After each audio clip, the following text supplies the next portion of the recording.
Now, Caminos is a piece that really warms my heart. It actually was born after my father. He used to take me to this place filled with cobblestones and coach rides.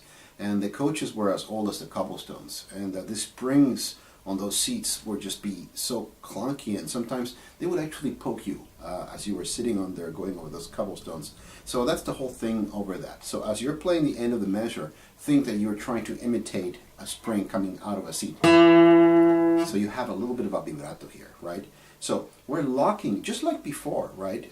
We were looking at the same technique earlier on in Traffic Jam. Here in Caminos, you lock your second finger on the second string, this time, however, on the fourth string, right? So you play with your thumb on the fifth string, then you hop over the fifth string to the sixth string, right? And then grab the F on the first fret, right? That's a little bit uncomfortable here on the left hand. So here we go, that first measure. Hop, then hop again, back to the fourth string, do a little bit of a bend imitating that spring, right, that coil spring. Then the second measure is the same thing as the first measure, but it just basically goes through the fifth string. Please watch. Hop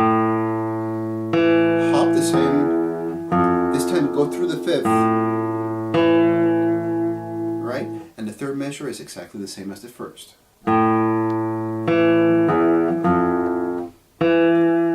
So if we put all of those three together, and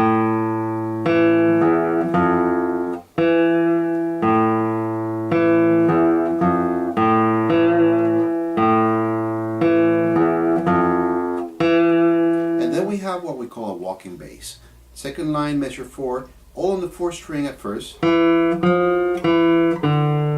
2, 3, 2, 0, or E, F, E, D, and then on the fifth string, 3, 2, open, and then open sixth string. So let's just do that fourth measure.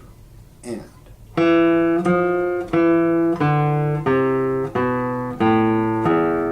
Now, if you look at the first three measures, and the measures 5, 6, and 7, you'll notice that they're very similar, save for the last note, right? So instead of doing your bend on the second fret, you're going to add your third finger on the F of the third fret on the fourth string, right? So starting on measure 5, it looks like this.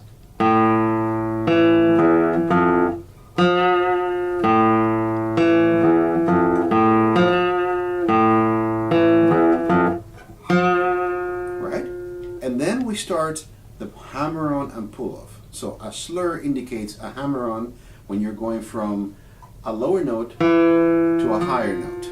So your finger acts like a hammer, right?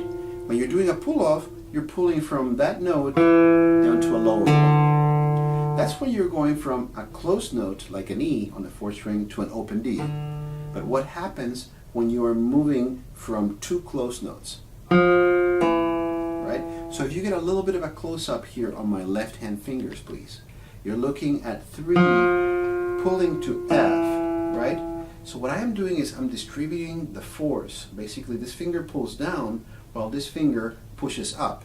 It's almost like driving a clutch, giving enough gas and lifting the clutch at the same time. You have to get the right balance, right? So we start right there on measure 8, on the fourth string, 2 to open. Then we go to the fifth string, 3 to open. Now we go to the sixth string, 1 is going to hammer to 3, right? Now, try to avoid the temptation of going out to the stratosphere to come down here, right? To give a good hammer on, you really don't need to go much higher than that, right? So again, measure 8, 2 to O, 4th string, 3 to O, 5th string, 6th string, 1 hammers to 3. Now this one is harder.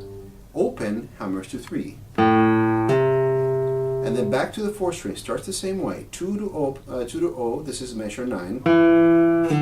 Same thing, 3 to O, 5th string. Then 2 hammers to 3. 3 pulls back to 2. Keep 2 there because in measure 10, that very 2 is going to pull to open. And now, this is really, really important. On the 5th string, land 2 and 3 together, because immediately you're going to pull from 3 to 2. And then that 2 right away pulls to open. then 6th string 3 to O. So it's a daisy chain of pull-offs, right? So is there a chance we can get the camera looking up above from here, please? So measure 8. Here we go. 2 to O. 5th string 3, pull 2 off. 6th string 1, hammer to 3, 5th string open, hammer to 3, then 4th string 2, 2 open, 5th string 3 to O, 4th string 2 to 3, 3 back to 2, then 2 to open, 5th string both fingers, 3 to 2, 2 to open, 6th string 3 to open, and then we're going back to the end of the piece. So now let's get that center angle one more time, please. And we're going to look at just that run. I'm going to do it extra slow so you can practice with the video. 3 and 4 and.